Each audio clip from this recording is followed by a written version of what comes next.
And to a very important cultural activity, 16th of May every year is set aside across Ijaw Nation as Boro Day. It's a day to reflect on the struggle and achievements of the man the Ijaw said brought liberation to Ijaw land. At the 2024 Boro Day celebration in Yenagoa, some Ijaw youth harped on the need to deviate from the armed struggle to that of an intellectual one. Let's join Reed Joshua for the reports. Boro was born on September 10, 1938. It's been 56 years since the passing of late Major Isaac Adaka Boro, who died in the struggle to liberate the Niger Delta region. Therefore, Boro Day is marked every year in commemoration of Major Isaac Adaka Boro, a foremost Ijaw freedom fighter who on the 23rd February 1966 fought and declared the Niger Delta Republic. But that rebellion was quashed by the superior powers of Nigerian army.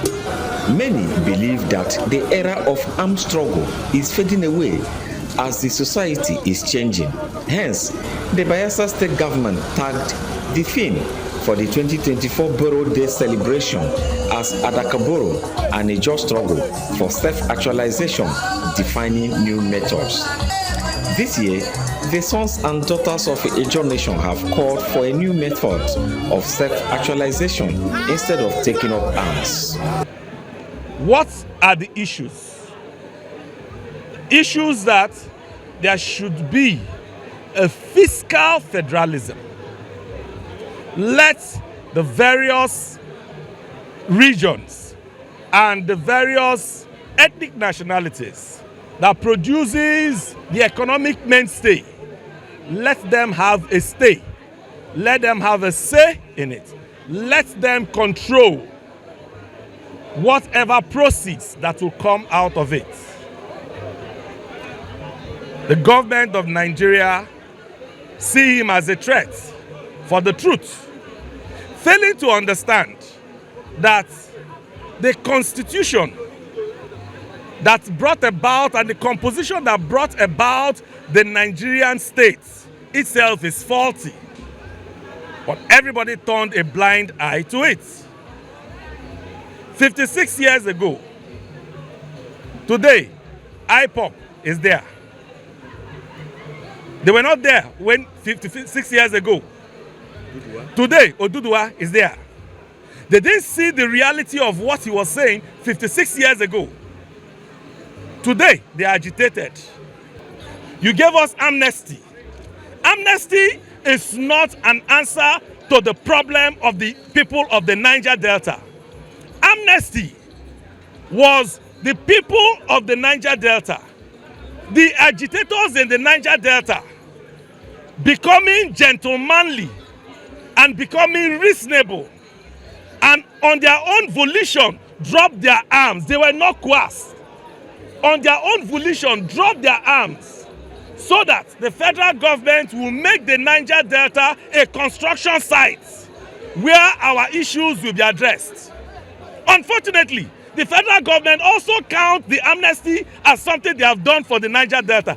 If we want to talk about issues and to point to the federal government that they are unfair to the people of the Niger Delta, we will use the NDDC as a test case, where the NDDC will be 25 years next year, which is a silver jubilee. And for 24 years, the federal government have not contributed our own equity contribution into the system. That is an example of marginalization, corporate marginalization. Statesman Timi Ogoriba, while speaking during the 2024 Boro Day celebration in Yenagoa, said the struggle has shifted from arms to intellectual. We want to plead that a lot more should toe his lines. And before you toe his line, you have to know who he was, his character. He was selfless. He was not self-centered. They bribed him. He didn't take money. So you must make sure that those qualities he exhibited, you should imbibe them. Now we have cultism, we have drug addiction. Those things do not help. They are vices, and we do not want those kind of things to be part of our system. Gone are those days we are using the sword and the gun to fight. Now this time it's intellectual. It's a fight to fight with the brain and not with the gun. And I told them, say the pen is always mightier than the sword. And right now it is time for us to use the pen to engage the Niger Delta and tell them that we, the Niger Delta people, we have something that the Nigerian government needs to cooperate with us and give us what we need. Boro stood for justice for the Niger Delta people. After going through oppression from the Nigerian state, he felt there is need for us to have a unifying voice to speak to liberate the Niger Delta people.